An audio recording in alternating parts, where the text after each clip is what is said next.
ilikuwa Kina mama oye! oye. Kwa msemo wa kisasa tunasema bila kina mama CCM haifanyi nini? Haitoboi. Wanatutegemea sana. Kwa hiyo kwa uaminifu wetu tunavyoaminiwa tuuoneshe hapa katika kuitenda hii kazi. Tunasema mcheza kwao, lakini hisani hulipwa na hisani.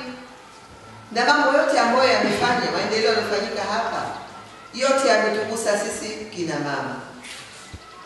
Yote yametugusa kisi kina mama. Leo mimi nishatembelea kwenye ziara moja ya kina mama. Tulitembelea hapa Vitongoji, kuna hospitali ya Vitongoji. Nikamkuta wanawake pale wanakwenda kujifungua. Yaani huduma zilizokuwepo pale na Ulaya hazina tofauti. Huduma ni sawa sawa au kuliko.